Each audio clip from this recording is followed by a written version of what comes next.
we have that prepared, that would be great.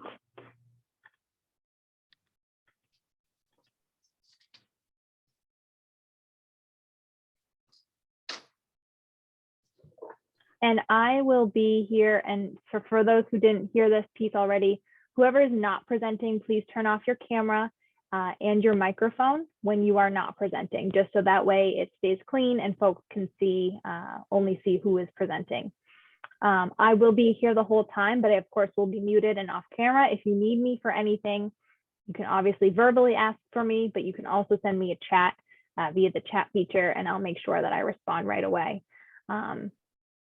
Very excited for this, and we're going to be going live in just about 1 minute, and I'll let you know when I start letting everyone in.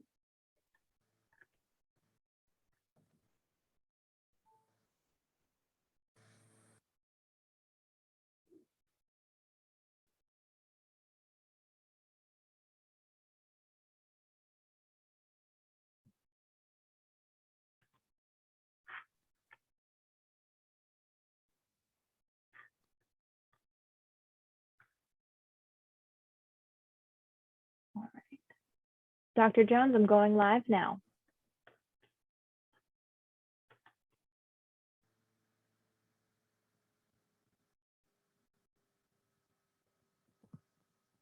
Welcome to the SSAT Clinical Case Management webinar. Today's topic is bariatric and hernia complications. The webinar is hosted by the International Relations Committee of the SSAT and the SSAT Kuwait chapter. Tonight, our moderators come from Kuwait City.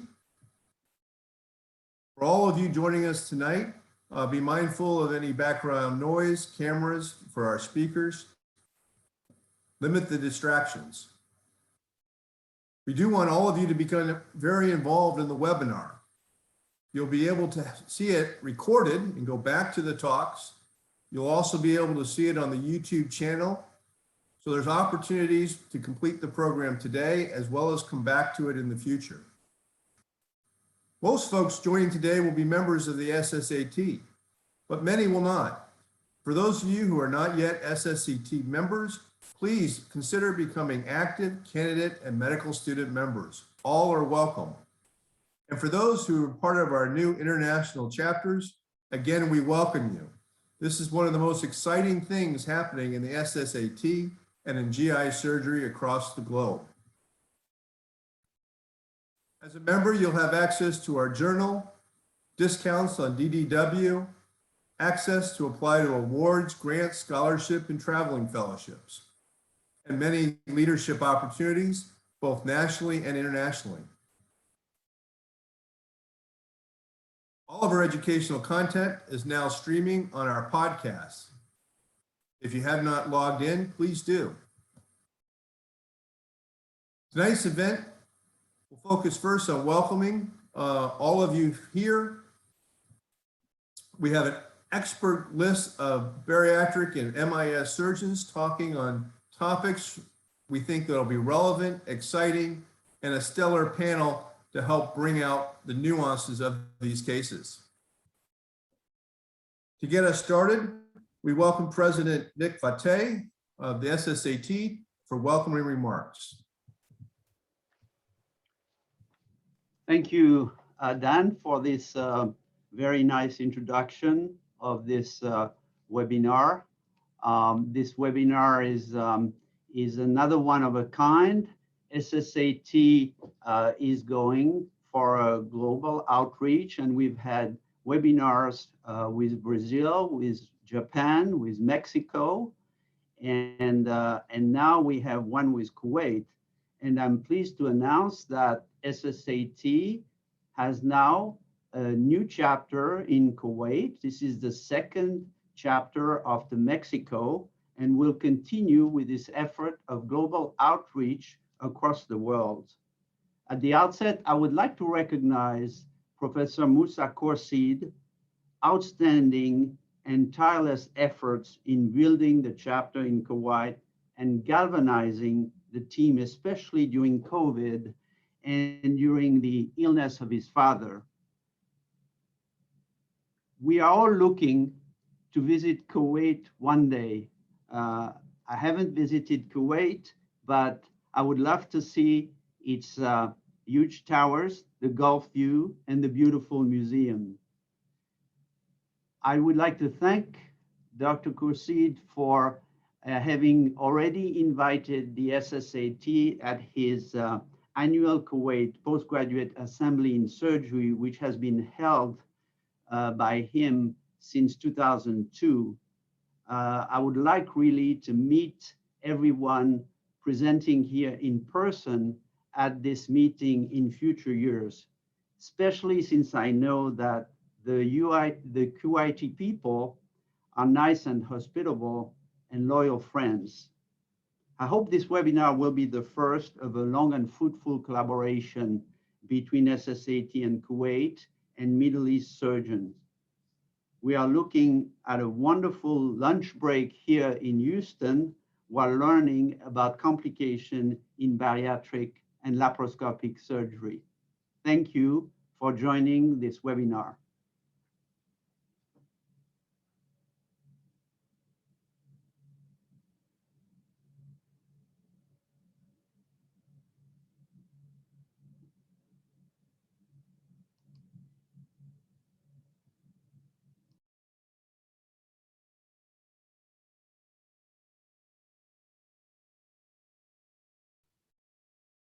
Thank you very much for the nice words, Dr. Vauthey and Dr. Daniel Jones, for introducing the Kuwaiti chapter of SSAT. I must thank all the colleagues who are participating and presenting today. And it is the effort of the Kuwait Surgical Society and Kuwait Surgical Association. So the two societies came together and made an effort to combine the efforts of the two societies. And here we are, and we have this webinar today, and we are glad that it's going smooth. And I take this opportunity now to present my co-moderator, Dr. Saud Subaie, and our Vice President who is going to present today, Dr. Salman Subaie. We have also watching us now our Secretary, Dr. Abtissam Al-Badr, and all those people have contributed. We look forward to see you in the future in Kuwait, and it is our honor. We've been collaborating with the SSAT for the past 3 years, and we have invited many former members of the society and still present to Kuwait, and they have contributed a lot to our education and the education of our young surgeons in Kuwait. So it is our honor and privilege to be on this webinar today. So let me take this chance to introduce Dr. Saud Subaie, who is going to present the first presenter, Dr. Sarah.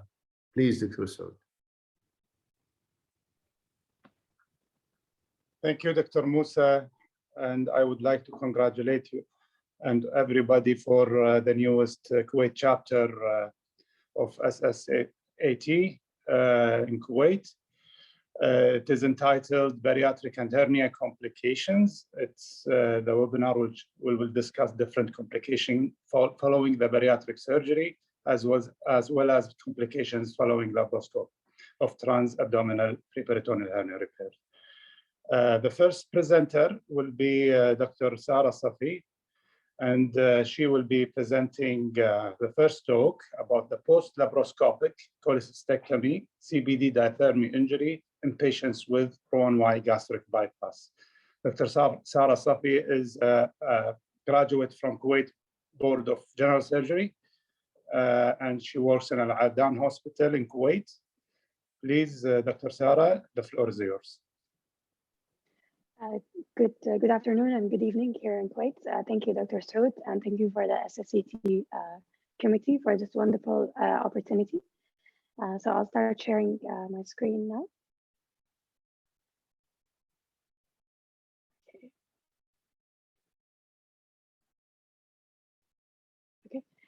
So today we're going to talk about post-laparoscopic cholecystectomy, common bile duct injury in a patient with raw and wide gastric bypass.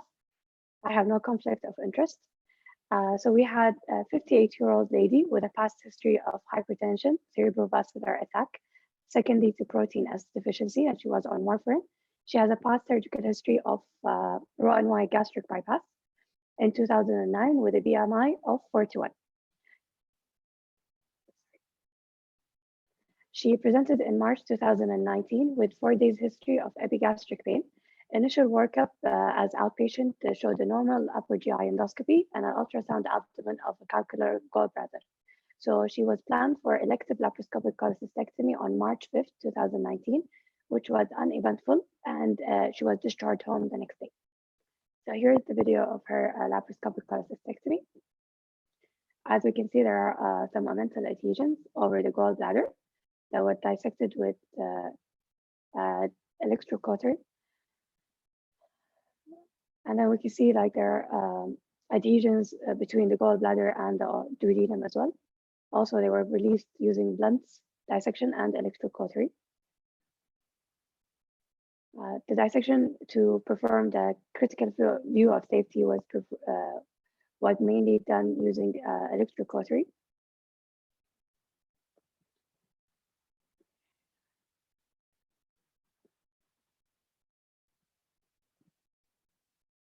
Okay, here there was bleeding while dissecting through the cystic artery, so it was clipped prior to completion of the critical view of safety. And then we started to see the cystic duct more clearly.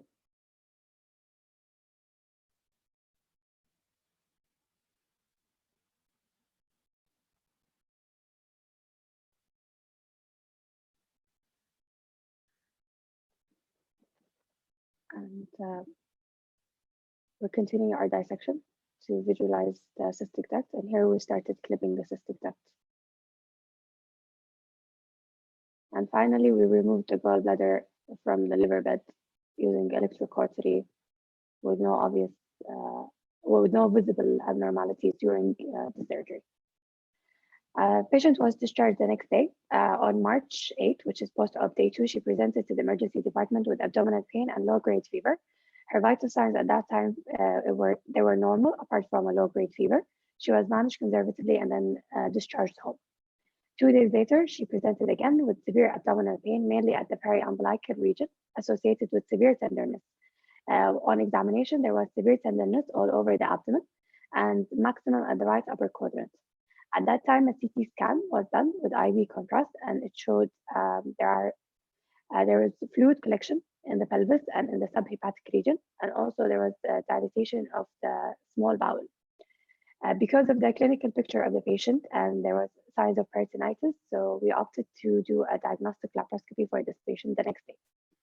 So initially she went for diagnostic laparoscopy that was converted to midline laparotomy.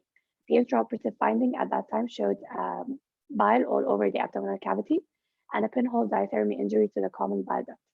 The management for this injury was primary suture repair using 4O Vicryl, and an intra-abdominal drain was inserted. So this is when we started the diagnostic laparoscopy, and we can see that there was bile all over the abdomen. Initially, the differential diagnosis for bile leak for her was either due to duct of Luschke or cystic duct stump. So we started looking for that during the operation. And if I can fast forward, we can see that we secured the stump, cystic duct stump, with an endoloop, hoping for control leak. However, we could not identify the source of the leak. That's why it was converted to midline laparotomy. And as I said, the injury was repaired with Vicryl suture repair. Post-operative period, patient had an abdominal drain that was draining bile throughout her hospital stay. An MRCP done the next day, and it showed there is a trace of fluid in near the CBD at the level of the cystic duct with minimal free fluid in the abdomen. There was no dilatation in the extra or intrahepatic ducts. The drainage was subsequently decreasing. Initially, it was started with 450, nearly 500 ml per day. Then it went down to 100 ml per day for 2 consecutive days. A follow-up ultrasound was done on the 27th of March, which showed a minimal free fluid collection. Another follow-up RCP was done on 5th of April, which showed a minimal fluid in the gallbladder bed and no evidence of a leak. The drain was removed on 4th week, and then as there was no biliary drainage, and then repeat MRCP confirmed no bile leak from the common bile duct. A follow-up MRCP 1 year later showed no evidence of stricture. So we'll start with an introduction about bile duct injury. As we know, cholecystectomy is the most frequently performed procedure in the gastrointestinal surgery, and bile duct injury occurs during a wide spectrum of clinical settings. The incidence during laparoscopic surgery about 0.6 to 0.8%, and it is associated with significant perioperative and post-operative morbidity and mortality, and also affects the patient's quality of life. Also, diagnosis and management of bile duct injury requires a multidisciplinary approach and also requires a prompt management. There are different types of mechanism of injury, but for the scope of this talk, we'll just talk briefly about thermal injury. Thermal injury after laparoscopic cholecystectomy is due to monopolar diathermy and can result from an unrecognized transfer of energy, either within the operative field or even outside the operative field. And there are different mechanisms of diathermy injury, either direct application, direct coupling, capacitive coupling, or pedicle effect. There is an article that was published in the resident forum, and it was talking about the pedicle effect and direct coupling with laparoscopic cholecystectomy. And it showed that having the generator set at 30 watts on the coagulation setting has been safe, and it reduced the risk of thermal injury to the biliary tree. When we looked back to our case, the generator was set at 60 watts, so it could be this is the reason why we had this injury for this patient. Management of bile duct injury in patients with raw and wide gastric bypass can be very challenging due to the altered anatomy of the GI system. But the priority is same as with patients without altered anatomy. First, we have to manage sepsis, and then we have to source control it, either using PTC and biliary drainage or percutaneous drainage. The different management options varies between endoscopic, surgical, or even laparoscopy and conservative management without endoscopic intervention. There are different aspects of endoscopic adjunct that have been used in raw and wide gastric bypass. One of them is the balloon-assisted enteroscopy, ERCP, and it has been shown that it's been useful actually in patients with bile leak from the duct of Luschka, and it has been treated successfully. Also, there's another article published in Hong Kong as well, a medical journal, and it talks about the feasibility and safety of using double balloon enteroscopy. Another modality is the laparoscopy-assisted transgastric ERCP, and also it has been shown that it has been feasible and safe to be used in patients with raw and wide gastric bypass and altered anatomy. However, these has been shown to be used in patients with CBD stones or biliary stones rather than bile leak. Another modality is endoscopic ultrasound guide-directed transgastric ERCP, which stands for EDGE. And it has been shown that it's a very minimally invasive approach, and it's been shown that it can be actually safely used for bile duct leak. And in conclusion, due to the increased number in bariatric surgery worldwide, there is an expected rise in the number of laparoscopic cholecystectomy performed. And as I said, that CBD injury can result in significant morbidity, mortality, and cost to the patient and to the healthcare system. There are several endoscopic techniques developed to palliate the difficult access to biliary tree in patients with altered anatomy, as in our case. But these techniques require expertise and require the patient to be hemodynamically stable and not in peritonitis. Surgery should be planned through a multidisciplinary approach using hepatobiliary team, bariatric surgeon, and also endoscopic opinion. And thank you very much. Thank you, Dr. Sarah, for this great presentation.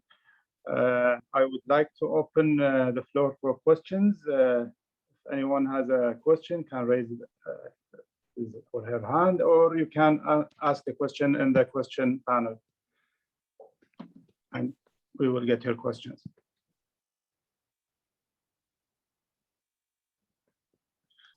Dr. Sarah, thank you very much. Can you tell us why you choose to primarily repair the CBD rather than keeping a T-tube or after drainage, after detecting the injury? Initially, when the surgeon assessed the injury, it was a small pinhole injury. And unfortunately, in the center that the surgery was performed, a T-tube was not available. So primary repair was performed and intra-abdominal drain was inserted at that time. If I may comment, Dr. Saud, yeah, we've been always doing putting T-tube when you have an injury of the common bile duct, side leak on the sidewall. And unfortunate that day we did not have this T-tube because we do a lot of ERCPs now. And I think this is a message for all of us as surgeons that we need to keep with us a T-tube. We did a lot of T-tubes in the 80s, early 90s. However, because of the advancement in ERCP and stone extraction and so on, things like that can happen, and all of us need to have a tool in our hand, including the T-tube. Now, if you have a pinhole injury, it's another issue. You can do a primary repair as long as you do it early and you keep it drained. That's one option if you don't have any other options.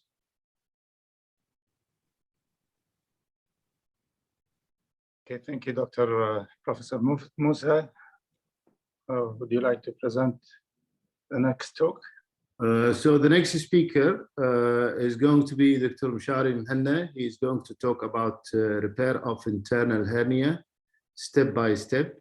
So please welcome Dr. Mshari. Thank you very much, Prof. I'll go directly to my presentation due to the short of time. I have no disclosure.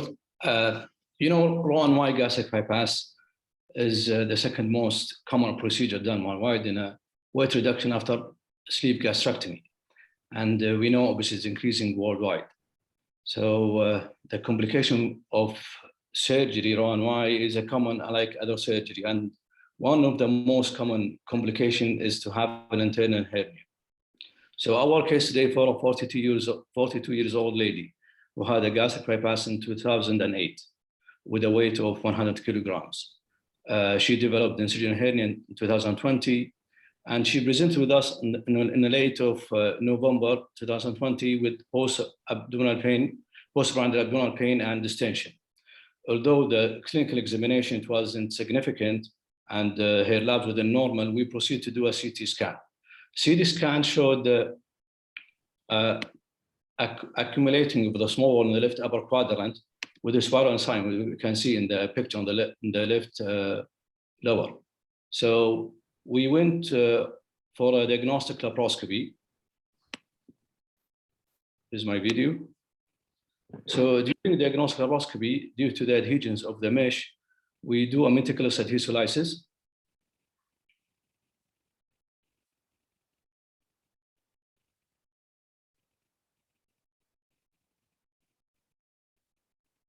We can see the small bowel is attached to the abdominal wall. So adhesolysis between the bowel, it's been done with a sharp scissor.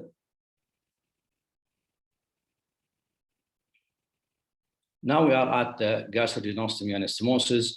We found a very long candy cane. So we think could be also a cause of having this abdominal pain and distension due to maybe overgrowth of a bacteria. So we decided to resect it as well.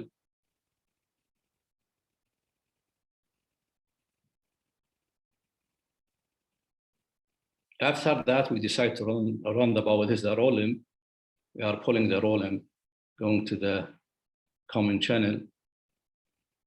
Still, we are in the roll limb. We've found some resistance here. So We go another way, we check why this is the cause of the resistance. Then we are lucky to pull it out.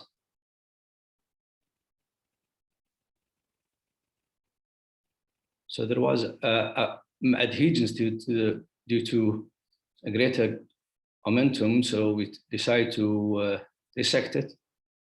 Maybe the cause of this accumulation of the bowel in the left upper quadrant causing these obstructions, but we still to look for the defects, either in the mesenteric defect, judge anastomosis, or in the Peterson space.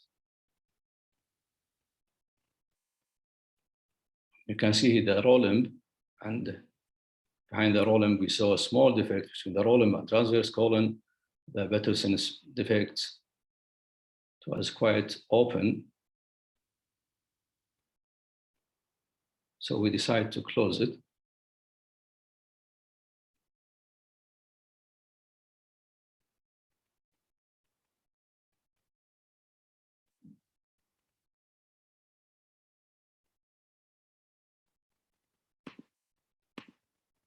So internal hernia formation after laparoscopic Roux-en-Y is very common, more than open Roux-en-Y gastric bypass. And the incidences vary between literatures from 1 to 10%, commonly present after massive weight loss between the first and second year post-op. Usually presentation non-specific, postprandial pain, nausea and vomiting, abdominal distension, and sometimes can cause a bowel obstructions. And the incidence of bowel obstructions due to internal hernia is 10 to 16%. So here we are showing a randomized controlled trial with 105 patients that's been conducted to evaluate the closure of mesenteric defect. Does it reduce the internal hernia formations? After 3 years, they found there is no significant difference between the closure group and the open group. Another randomized controlled trial recently published, they evaluate the harm and the risk of closure with surgical clip. And it's been followed up for 5 years with a patients of 401. So the accumulative risk after 2 years with non-closure group, it was 8%, with a 0.5% on a closed group. So this randomized control trial is support the closure of mesenteric defect after laparoscopic Roux-en-Y gastric bypass. Another randomized control trial with a very big volume of patients, over 2,500 patients been done in Sweden. They evaluate the risk of small bowel obstruction after laparoscopic closure, after laparoscopic Roux-en-Y between the closure and open mesenteric defects. So they found the cumulative risk of small bowel obstructions was less in closure group compared with the open one. However, in a closure group, there is an early small bowel obstruction and usually due to the kinking of jejunostome. A meta-analysis conducted on 45 articles, including more than 31,000 patients, studied all the approach of laparoscopic Roux-en-Y gastric bypass, the anticolic and retrocolic closure of all defects or keep it open. They found the lowest incidence in anticolic group with the closure of all defects, comparing with retrocolic, comparing with retrocolic and keep it open. So also this study that's supporting the closure of mesenteric defect would reduce the risk of internal hernia formation.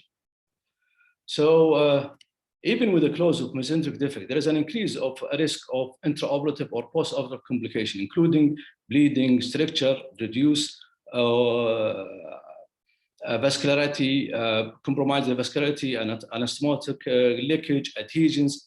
That also internal hernia can be formed due to the closure of mesenteric defect, either with absorbable suture or interrupted rather than continuous. I will show a video of one of the complications of closure of internal hernia. Here we can, if you go like a very deep closing the mesenteric, you might injure small vessels that can cause a bleeding, like what we see in this one.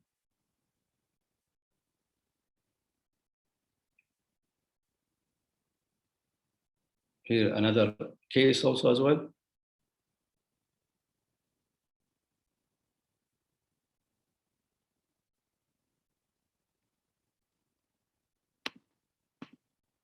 So the message to take for is abdominal pain. After all, why gastric bypass? We have to think for internal hernia. In spite of having the CT and giving a negative result, it doesn't include internal hernia due to low of or a high rate of false negative.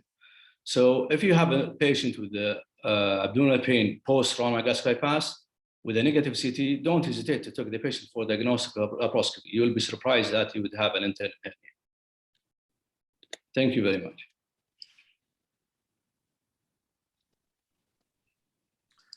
Thank you, Dr. Bshari. And for the sake of time, we have to go for the next speaker. And then we will leave any questions till the end of all presentation. Okay. So the next speaker will be Dr. Faisal Al-Ataibi, talking about fishbone small bowel perforation following Roux-en-Y gastric bypass. Okay, good morning, good evening, everybody. I would like to thank Prof. Mousa and the SSAT Kuwait chapter for giving me this chance to present. So today we will talk about fishbone small bowel perforation following Roux-en-Y gastric bypass. I have no conflict of interest to disclose.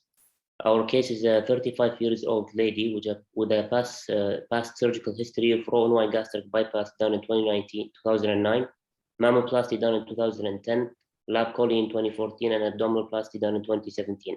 She presented with recurrent severe postprandial abdominal pain for 2 months history. She had a BMI of 38. An upper GI endoscopy showed dilated stomach. There were no marginal ulcers, and the colonoscopy was done, which was normal. CT scan of the abdomen was done, which showed the focal thickening of the small bowel loops with surrounded inflammatory changes. It also showed minimal free fluid and a tiny air locule and linear foreign body, which was suspicious for a fishbone. It also showed the minimal swelling of the mesentery, which was suspicious for an internal hernia. So diagnostic laparoscopy was done for the patient with an intention to repair the internal hernia. So this is our video of the diagnostic laparoscopy. So when we go in, as you can see that the abdominal cavity looks clean. We start to run the bowel from the raw limb distally. The bowel loops look a bit dilated. And then we come to an area where there is tension on the bowel. At this point, we'll go to run the bowel from the ileocecal junction. So we run the bowel proximally. And as you can see that the distal bowel loops are collapsed compared to the proximal bowel loops. While running the bowel, we come to an area where there are 2 bowel loops adhesed together. And we continue running the bowel proximally until there is another area of tension on the bowel.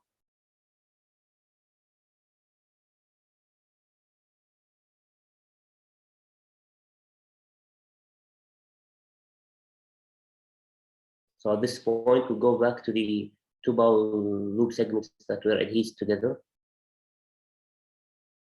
And we will start to dissect bluntly between these 2 bowel loops.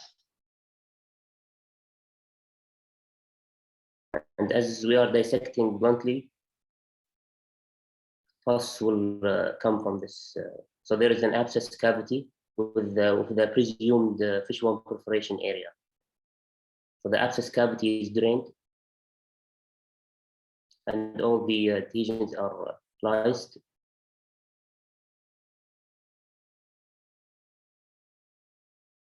And a decision to resect this segment of small bowel is done. So resection using an endoGIA stapler is done.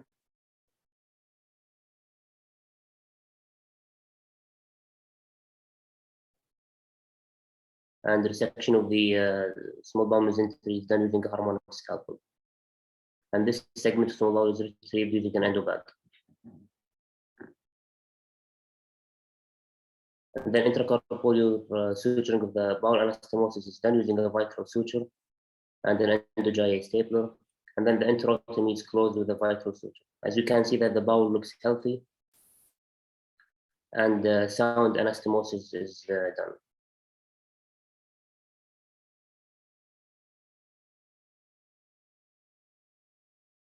And then the mesenteric defect is closed using an ethibond suture. At the end, the bowel is run again from the rolling distally, and we still come to an area of tension on the bowel. And instead of making a small incision, a midline laparotomy just to rule out an internal hernia, a drain is placed and the surgery is concluded. So in the post-operative progress of the patient, in the first post-operative day, she was not doing well. She was having abdominal pain, abdominal distension. She had a leukocytosis and CT scan. Water-soluble meal was done post-operative day 6, which showed growth dilatation of the small bowel, and the CT scan was done, which showed collapse of the distal bowel at the transition point at the anastomosis site. So the patient was taken for surgery, and the laparotomy was done, which showed contained leak from the anastomosis and large mesenteric defect. Re-resection and re-anastomosis was done, and the mesenteric defect was closed, and the patient was discharged in a stable condition. So foreign body ingestion is a common presentation. Around 75% of the ingested foreign body will pass spontaneously without complications. 25% will require either endoscopic or surgical intervention, and only 1% unfortunately will perforate the GI tract. Now, the risk factors for unintentional fishbone ingestion include the use of dentures, if there's any associated impairment of the palatal sensory function, the extremes of age, in alcoholics, and such as in our Kuwait region, where there is the cuisine habits of preparing whole fish with bones. This is a retrospective study where the authors proposed an algorithm for decision-making patients with foreign body ingestion. This algorithm takes into consideration the size of the foreign body, the location, and the presentation of the patient. So patients who present with peritonitis are taken immediately for laparotomy, and if the foreign body is in the stomach or the upper GI tract, usually endoscopy is sufficient to retrieve this foreign body. Now, in this retrospective study, they found that the greatest risk of foreign body perforation is with large, sharp, or pointed objects. The main symptom was abdominal pain. The diagnosis was made at the operation in all cases, and the most common treatment was the removal of the foreign body and simple repair of the perforation. The most common sites for foreign body perforation are in areas of physiological narrowing or angulation, such as the cricopharyngeus, the lower esophagus, the ileocecal junction, and the rectosigmoid junction. Also, in areas of anastomosis and in areas with adhesions have been implicated, such as in our patients with the post-Roux-en-Y gastric bypass. Now, in this retrospective study, they found that CT scan is a very effective imaging modality for diagnosis of intestinal perforation by calcified foreign body. The most common CT signs of foreign body perforation include thickened intestinal segment, localized pneumoperitoneum and fatty infiltration, and the definitive diagnosis made by CT is with identification of the calcified foreign body. The differential diagnosis for abdominal pain after gastric bypass is large. It includes benign and life-threatening causes, and in the absence of a clear diagnosis, the threshold for surgical exploration should be low. This is the case report in the literature, which is similar to our case, where a patient underwent a Roux-en-Y gastric bypass 10 years ago. She presented with left iliac fossa pain, diarrhea, and vomiting for 2 days. A CT scan was done, which showed small bowel loops in the flank. And at that point, she was taken for laparotomy, which showed fishbone perforation causing the abdominal pain, and which was repaired primarily. This is another case report in the literature where a patient presented with chronic abdominal pain for 3 years post-Roux-en-Y gastric bypass. She underwent CT scan, ultrasound, abdomen, barium swallow endoscopy, which were all unconclusive. At the end, she was taken for a diagnostic laparoscopy, which showed that the alimentary and biliary loops were matted together, adhered to the abdominal wall, and the fishbone was found punctured through the alimentary and the biliary limbs. So in conclusion, our take-home message is that if there is a high risk or a high suspicion of internal hernia, either by preoperative CT or intraoperative findings that could not be visualized by laparoscopy, a small laparotomy incision to run the bowel and clear this out is essential. Thank you very much.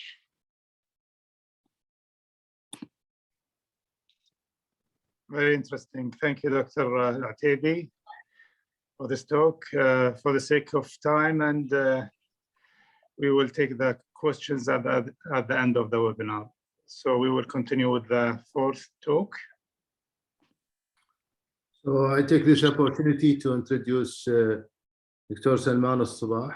Dr. Salman is the president of Kuwait Surgical Association, He's a professor at Kuwait University. He has a huge experience in bariatric surgery, and he has done a lot of publication in this field. Dr. Salman is going to present a series of on the management of small bowel obstruction by migrated SPAT intragastric balloon. Please welcome Dr. Salman.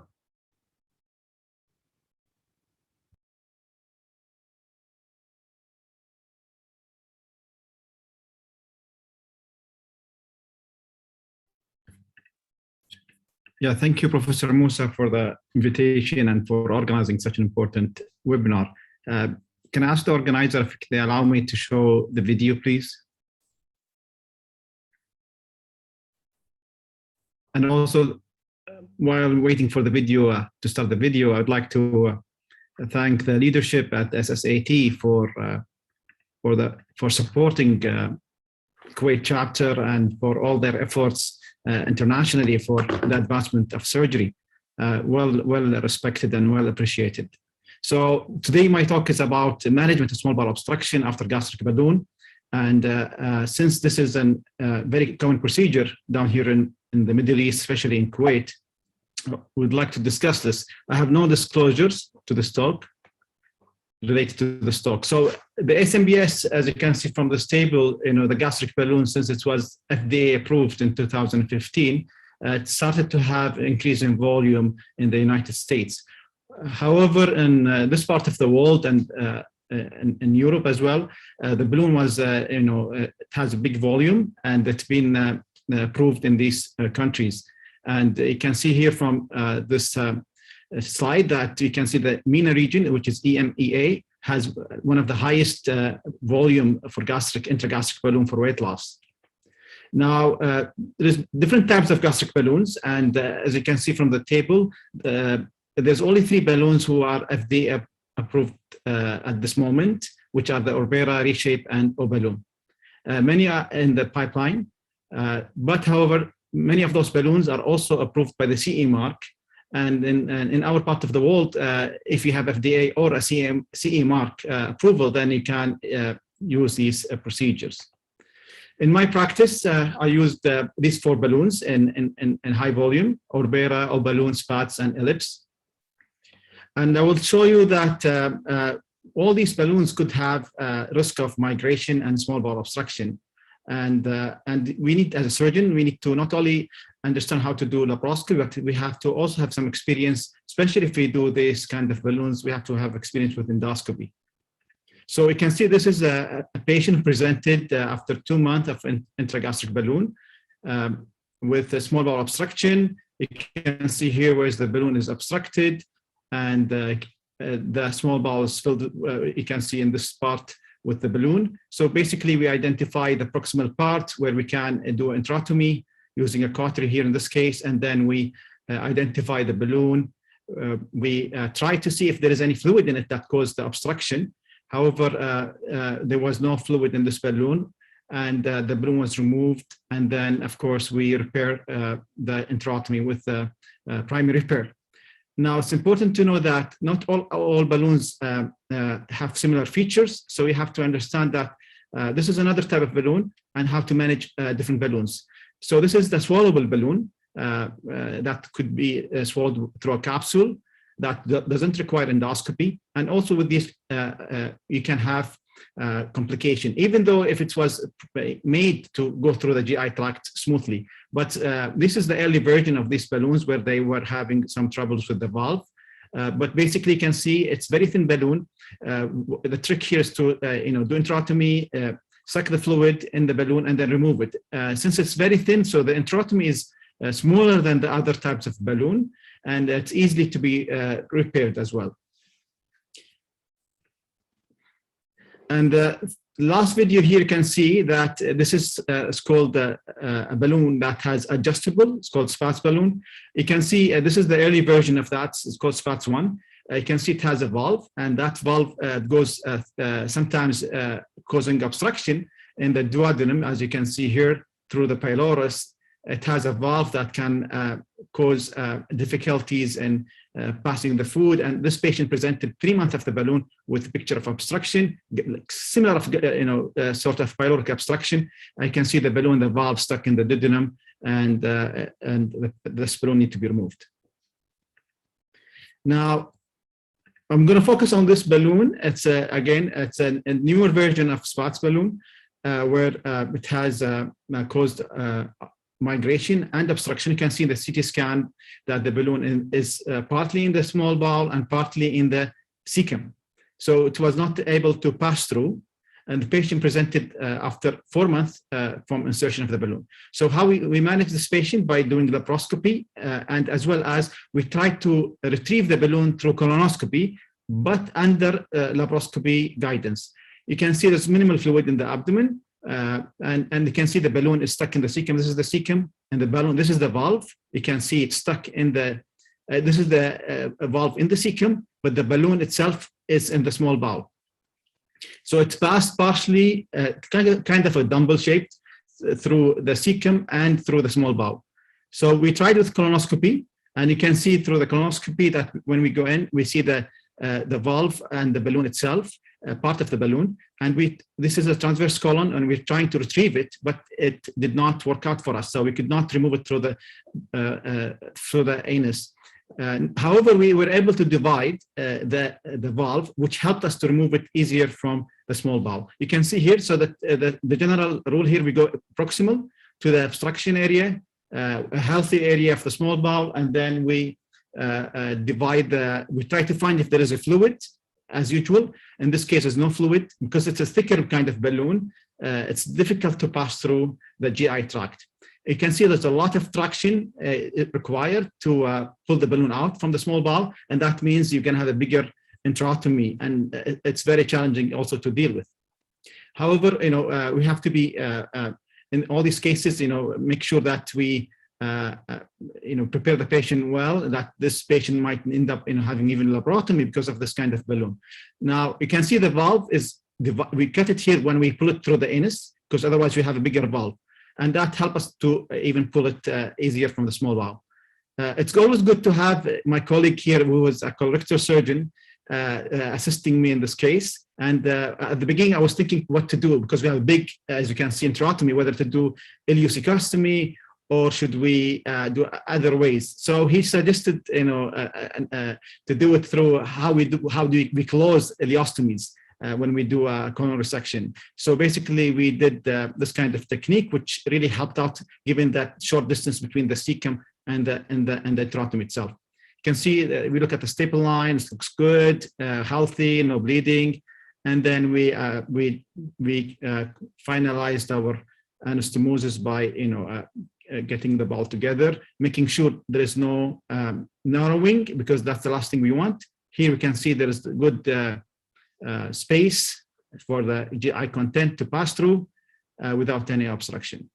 So in this case, we were able to make sure that we only did the enterotomy with and repair through using stapler, and we avoided doing ileocecostomy. So each balloon has its own way in management because of its nature and its shape. And it's important as future surgeons that since we are doing less invasive procedure, I think it's important for residents, fellows, that they get familiar with endoscopy, colonoscopy as a surgeon, as well as minimal invasive MIS, of course, and dealing with such complications. Even though those are very safe procedures, very safe balloons, and they have a good amount of weight loss, but complication could happen. Thank you very much. I look forward to your questions. Thank you very much, Salman, for this nice videos. And I will let Dr. Subaie to introduce the next speaker. Thank you, Salman. Thank you, Professor Mousa. The next speaker, the next talk is the laparoscopic repair of Morgagni hernia, a video presentation and literature review, and it will be presented by Dr. Khadija Vauthey. Dr. Khadija is the chief resident working in Mubarak Hospital. Please, Dr. Khadija, start your talk.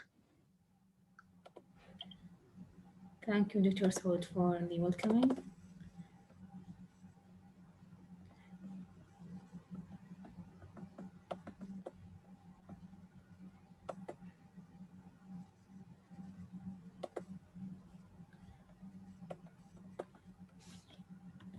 So first of all, I would like to thank Prof. Mousa Khoursheed for his supervision and the SSAT for the opportunity to participate in this webinar.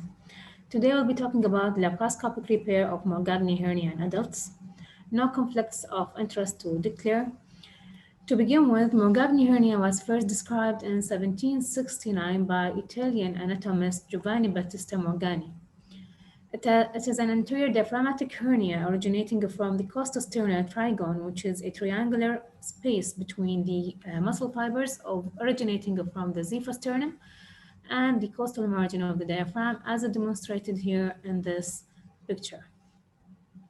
We got a referral of 48 years old gentleman, incidentally found to have a Morgagni hernia after having CT chest done for COVID-19 infection on 18th of October 2020. He reported that he's having occasional postprandial dyspnea and a history of skating trauma at the age of 26. So this is his CT chest. This is the coronal view of his CT, showing omental content with a bowel loops inside the right hemithorax. And this is the sagittal view of the same CT, showing how the hernia content of the Morgagni hernia pushing the right lung upward and backward. So this patient was taken to the operating theater for an elective laparoscopic mesh repair on 17th of January 2021. After positioning the patient, introducing the port to the gas insufflation, we identified the hernia and we reduced the small bowel. Afterward, we take back the transverse colon and the omentum back into the abdominal cavity by gentle traction.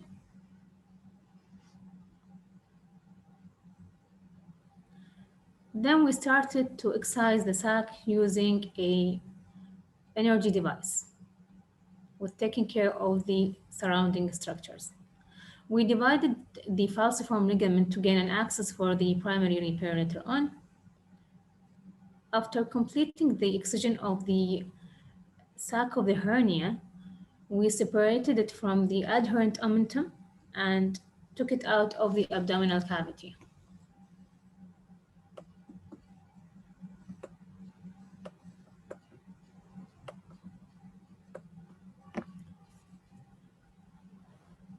So after achieving a good hemostasis, we started to place a thick non-absorbable stitch intra-abdominally. So the first stitch was placed. Then we cut the needle and take it out of the abdomen. We introduced the stitch passer to continue the repair transfacially. And after placing the whole stitches, we pull them up outside of the abdomen to close the defect. And this is how the defect was closed. Later, we reinforced our repair by applying a coated mesh. We chose the size based on the defect that we got. We overlapped the defect about 5 centimeters, and we fixed the mesh using absorbable tuckers in a double crown fashion. And of course, we avoided the pericardium by not placing these tuckers there. This is the area of the pericardium. So this is how the repair looks like. Day one post-op, we did for this patient a chest X-ray. It shows how the right lung expanded nicely with no more gas bubbles or any viscous or hollow structures in the right hemidiaphragm. We did also a follow-up chest X-ray 1 month and 6 months later, showing a good expansion of the lung, and patient was doing well with no symptoms. In regards to the literature review, we have a retrospective single center experience published online in 2020 talking about Morgagni diaphragmatic hernia repair in adult patients.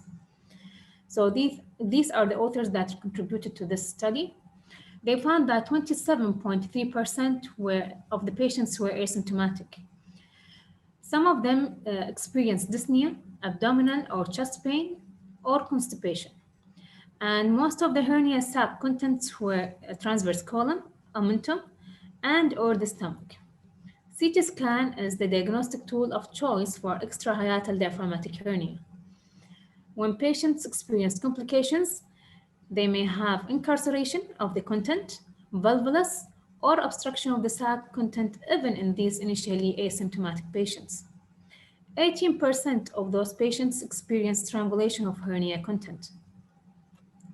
The management approach, we have open and minimally invasive surgery. Both of them have been described through transthoracic and transabdominal surgical approaches for repair in literature.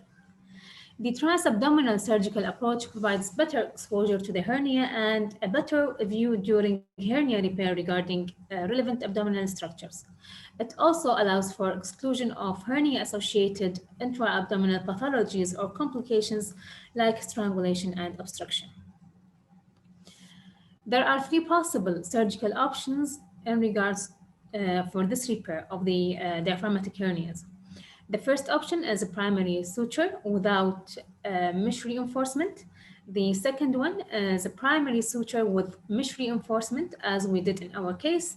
And the third one is mesh interposition to reconstruct diaphragmatic integrity without primary closure of hernia defect by sutures. This technique is used when we have large defects. The benefit of hernia sac resection during repair in adult as well as infant patients lack evidence and currently remains controversial. In a case of radical resection of the sac, there is also a risk of violating vital structures, which include the phrenic nerve, pericardium, pleura, or the lung. However, if the sac left in place, it may cause seroma, hematoma, or recurrence in the short and long-term follow-up. This is a paper published in the Journal of SSAT in 2014 by Dr. Adrian Park about the laparoscopic Morgagni hernia repair, how I do it. And of course, we have to mention that he was the first one who described this technique in 2002. We followed the same steps as he is doing the repair, but we did it with a mesh reinforcement. So primary repair, these pictures demonstrating the primary repair only without mesh reinforcement. There is another case report published in 2016 in the International Journal of Surgery case reports, also talking about laparoscopic extra-abdominal suturing technique for the repair of Lary's diaphragmatic hernia using the port closure needle. The same technique, but without mesh reinforcement also. In conclusion, management of Morgagni hernia is based on single surgeons or single institutional experiences, case reports, and small retrospective monocentric case series without adequate long-term follow-up in the current literature. It can be done either by transthoracic or transabdominal approaches. Both open and laparoscopic techniques are available. The laparoscopic transabdominal surgical approach offers better exposure to the hernia content. And these are the references. Thank you. Thank you very much, Dr. Khadija. Correction, Dr. Khadija is a senior surgeon working in Mubarak Hospital. She's a graduate of Kuwait Board of General Surgery. It's my apology. No, and we are ready to go for the next talk. So our next speaker is from Milan, Italy, Francisco Pochiti. He's going to talk about how to protect personnel and patient from COVID-19 during laparoscopic surgery. Please welcome.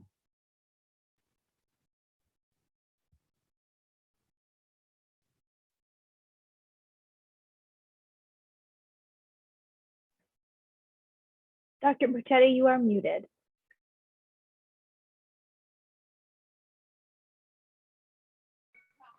Can you hear me? Yes, thank you. Very welcome. So Dear moderators and colleagues, I'm really grateful for the kind invitation to take part in webinar. I did follow all presentations so far, and I found everything extremely interesting and useful.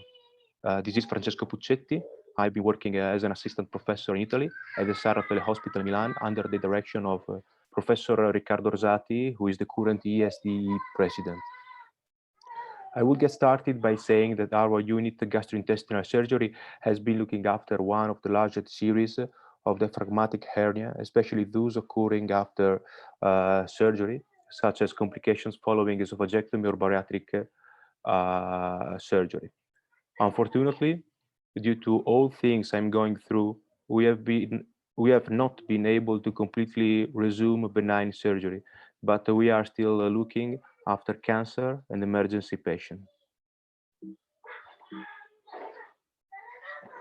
Okay. Here is what happened in Italy and how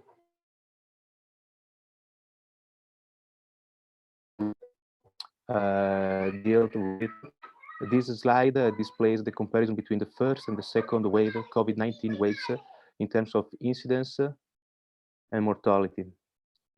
The iceberg phenomenon that you can see here is a common event that many infectious diseases due to the presence of either healthy or early carriers can have. The incidence of the first wave did not mirror the severity of the situation, but it was due to the fact that on February the 25th, the Italian Ministry of Health moved to the decision of testing just patients with more severe COVID-19 related symptoms or those requiring hospitalization. On the other side, mortality rate shows that the two waves were equally severe, with the difference that the country, as well as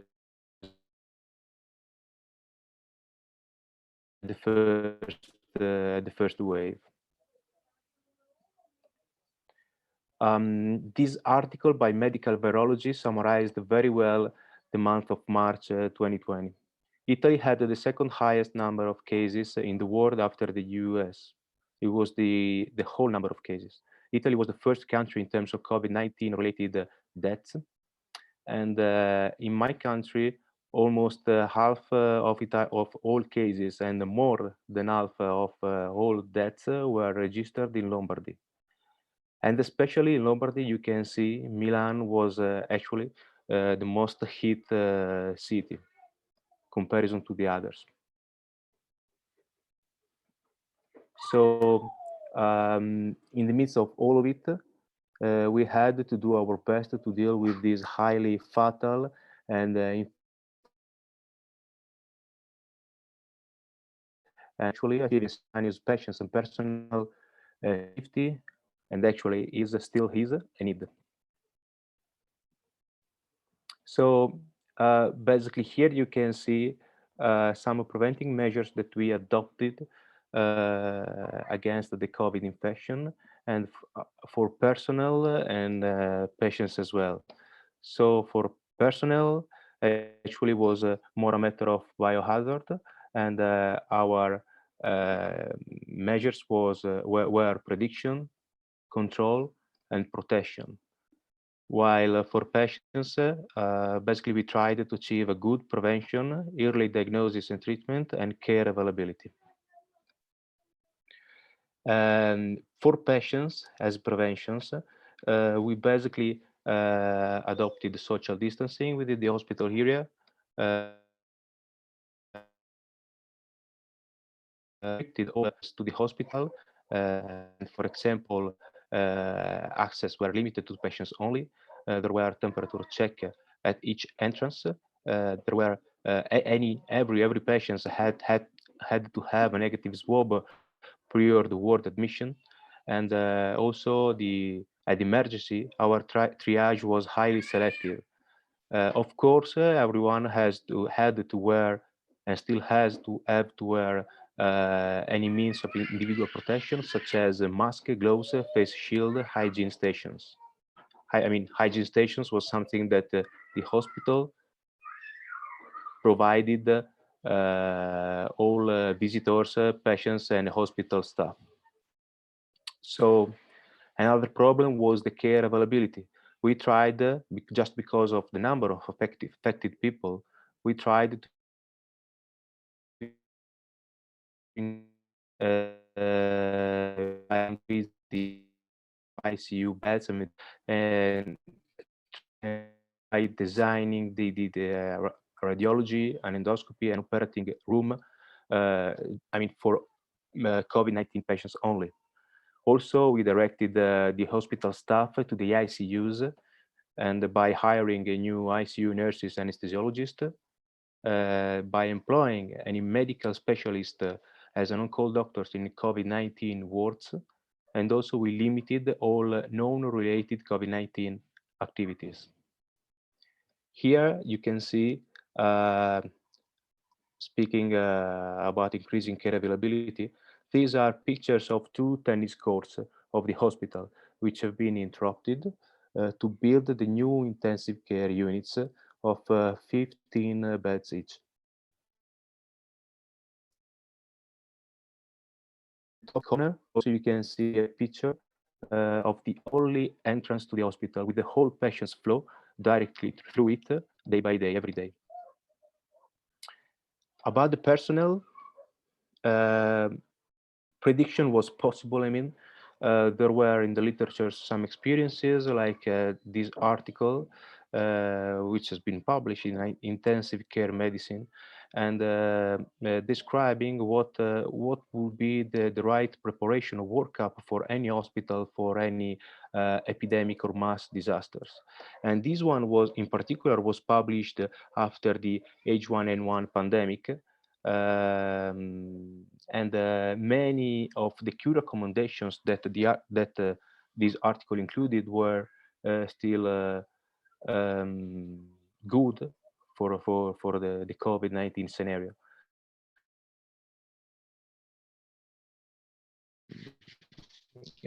Preventing measures or the staff, you can find here some very good advice, like protect patients and staff with infection control practices and supporting occupational health policies, maintaining staff confidence with the reassurance plans for legal protection assistance, develop protocols for safe performance of high-risk procedures, and train and educate staff. About control, basically we have been mad in controlling our staff, ourselves, and we made it by establishing an institutional or anyway local COVID-19 task force, which basically were made by a group of people managing all this the hospital, and also monitoring the personnel and trying in order to stop the occurrence of cluster infections among workers. Other things that we made were frequent biometric controls, which were of course daily check for temperature symptoms, and periodic swab monitoring. About protection for our personnel, of course, there were means of individual protections and also some hospital rules and policies for COVID-19. Like, for example, we basically stopped any meeting or any reunions, and we started only virtual meetings or multidisciplinary reunions online. But I have to say that the best protection was made by the vaccination campaign, and you can see here in Professor having one of the first basically vaccine doses, just because of course health staff was one of the first receiving the vaccine, and so we said healthcare workers first and then whole population. And also we basically adopted other kind of resources like donation of plasma and hyperimmune globulin in order to develop new drugs against COVID-19 and for research purposes. Eventually, I mean, this slide can be also our conclusions. How can we get whether or not the personal and patient's protection can work. And the final conclusion is that if you have the chance, if you have the opportunity,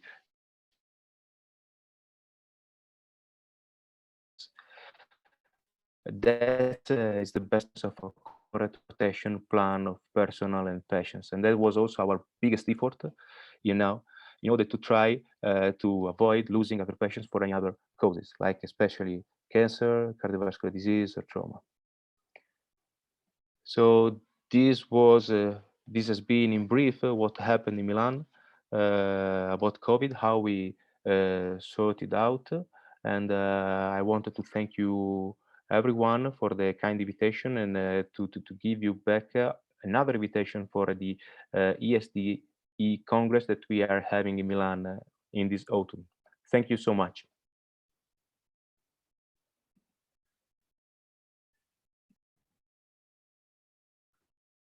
Thank you so much, Dr. Francisco Poccini. This was an outstanding talk and from all the speakers, and I'd like to thank you all for such wonderful presentations. I'd like to take this opportunity to welcome Dr. Phil Shower. He is the most famous bariatric surgeon all over the world, and he has taught us a lot. He's from Pennington Biomedical Research Center, from Baton Rouge, LA, and I would like to hear some comments from him, as well as Dr. Ubaid Al-Harbi, who is joining us today, and to give some comments. At the end, we have a comment from Dr. Vauthey and Daniel Jones, who would like to make a few words. Please, Dr. Phil. Yes, hello, Mousa, and hello to all of my Kuwait friends. It's been a while since we've had a chance to visit each other in person, and I hope this COVID crisis ends very soon. But Mousa, thank you so much for inviting me for this seminar. There were some outstanding presentations, and I'm very pleased to see some young surgeons presenting some of their work. That's very important. And I appreciate, Mousa, your mentorship for those young surgeons, in Kuwait. There's so much to talk about. Perhaps I'll just make one comment. And I was pleased that there was a presentation about internal hernia. And, this is something that all bariatric surgeons and general surgeons should be very familiar with.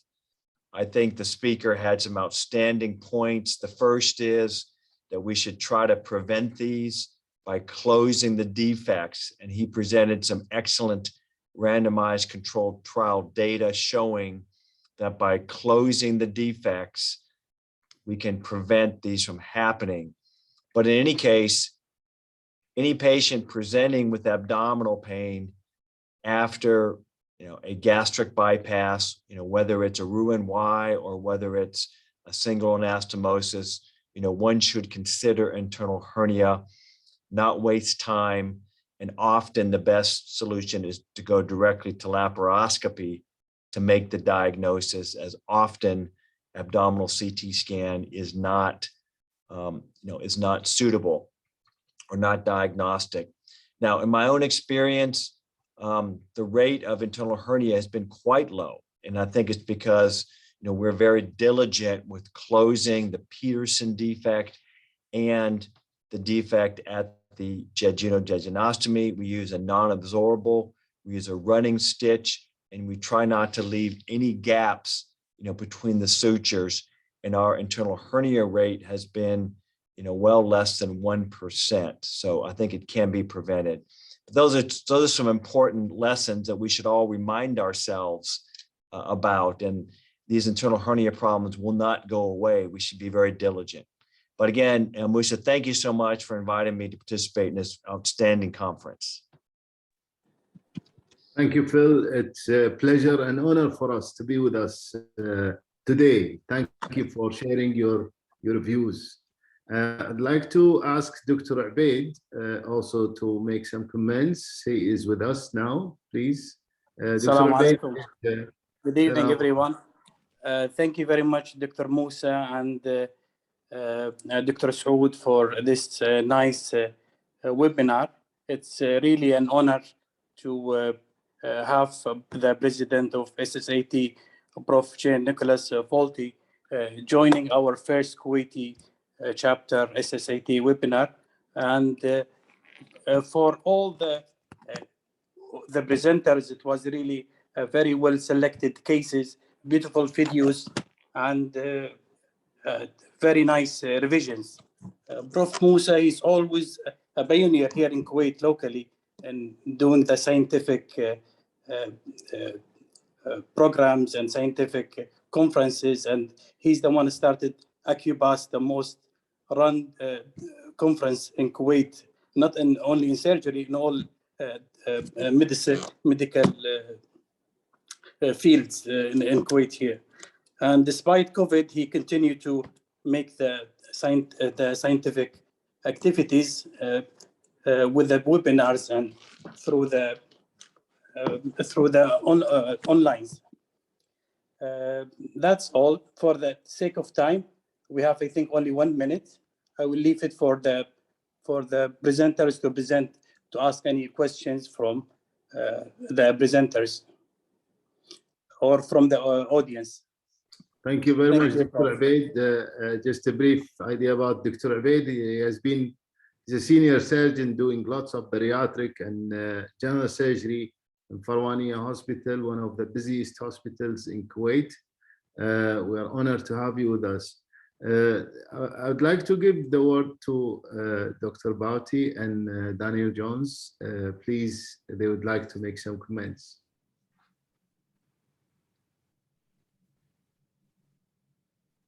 You're muted, Dan.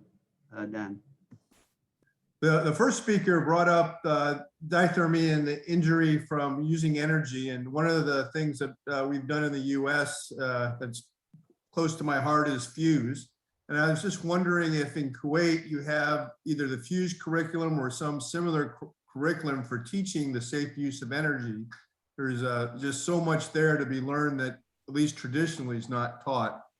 And the second thing that came up today that really interests me a lot is your experience with intergastric balloons. You showed us how to manage some of the complications, but I'd really be interested in the bariatric surgeons telling me a little bit about when they recommend balloons versus bands, bypass sleeves, or other operations that are out there. Dan, if I may answer the first half, and then I let Salman to answer the second question. We don't run FUSE in Kuwait. However, we have something equivalent to it. We run the basic surgical skill course, which is run by the Royal College of Surgeons of England. So we've been running this course from 1998. So all our residents take this course, and it is mandatory that they in order to pass their exam. So I leave the floor for Dr. Salman to answer the second question. Yeah, thank you, Dr. Daniel. First of all, it's always a pleasure to see you again. I first met you was on the ACS, and we were on the cover page of the ACS, and I still have that photo.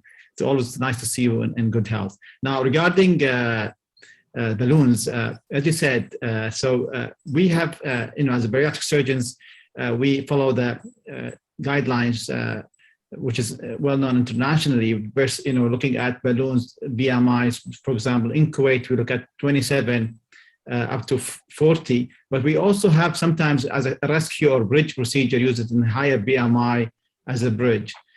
Now, we need to learn more about it, of course. Even though if there is enough data to show it's safe and it could be done, and it's at least in the short term, it has good results in terms of total body weight loss percentage. But again, we make sure that we choose the right patient, and we know we are more now into personalized medicine, and we have to look into multiple factors as a holistic approach, and instead just looking at procedure itself. So yeah, I think it's important that we, develop algorithms, and as a bariatric surgeon, know when to choose this procedure over doing bariatric surgery. Of course, bariatric surgery, it will be the first choice for, comorbidity resolution and long-term effect. But gastric balloons, especially with the lower BMI, they have, at least for the short mid-term result, fair results. So this is my insight on gastric balloons, provided we have good follow-up as well, because follow-up is really important in bariatric surgery and in gastric balloons as well. And as a follow-up, is that best done by the surgeons or the endoscopists? So the good thing here in Kuwait, I mean, these procedures are done by both, by endoscopists and by bariatric surgeons.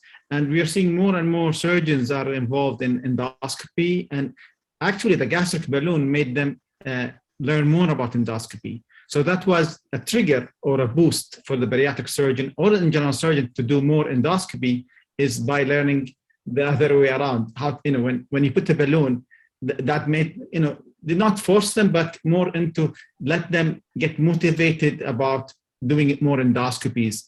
And I thought, this would be a good side effect of these procedures where surgeons, especially young surgeons, get to know to utilize endoscopy. But, again, here in Kuwait and many Middle Eastern countries, endoscopy could be done by both, even though it was at the beginning tailored more toward GI. But there is an understanding, and especially many of us were trained in North America, so that also helped. Thanks. Dr. Vauthey, would you like to make any comment or have any questions before we? I will just make, if there are no other questions, I'll make a final comment, or a comment is not going to be final because I want you to have the last word, Mousa, in this webinar. So if there are any other questions, we can still ask a few questions here. I don't think we are pressed on time. It's great. I would like to just make a comment further to Salman comments on the expansion of endoscopic procedure in this part of the world, in the Middle East. So we also started the endoscopic sleeve gastroplasty, and as you all know that surgeons are totally against the beginning, because it is always the fight between gastroenterologists and surgeons, and I always told our junior surgeons that it is important that we have to learn all endoscopic procedures, because one day you are going to need it. And even if it's not approved by the big societies and so on, but we have to do it according to IRB protocols. And that is the best way to do such things. And there is no doubt that there are lots of surgeons in Kuwait now learning endoscopic procedure. So we have no questions, Dr. Vauthey, unless if someone would like to make any comments or have any question. So I will just say a few more words here. I would like to thank the moderators, the speakers, and all generations were represented in this webinar, and really exemplifies the spirit of SSAT, of diversity and inclusion. And I'd like to specifically thank the newly elected treasurer, Dr. Saud, and the vice president of the chapter, Kuwait chapter, Dr. Salman, also for leading for their seniority here, and most importantly for the contribution of Professor Mousa here. You really showing us the way and the path within SSAT. a small country of 4 million, and you have exemplified leadership and mentorship with this webinar, and I hope it will inspire further webinars from other countries. And as I said to the board of trustees, I said we should not only expand SSAT towards big countries, but small countries can contribute a lot, and this was a perfect example today. And maybe you could say a word of how you were able to become such a mentor and a leader in your country, Professor Mousa, to conclude. Thank you very much for your contribution. Thank you, Mr. President, Dr. Vauthey. And we are happy to see you as a president of our society. And we would love to extend our invitation for you in the future. We'd like to see you face to face rather than virtual. That invitation also extends to Dr. Daniel Jones. And we would love to see you one day in our small country, yet you would love it here. You would see how things are done in Kuwait. And thank you very much for hosting us on the SSAT. Thank you. Thank you very much to all. Thank you. Thank and you, good everyone. evening and good day. Thank you. Thank you.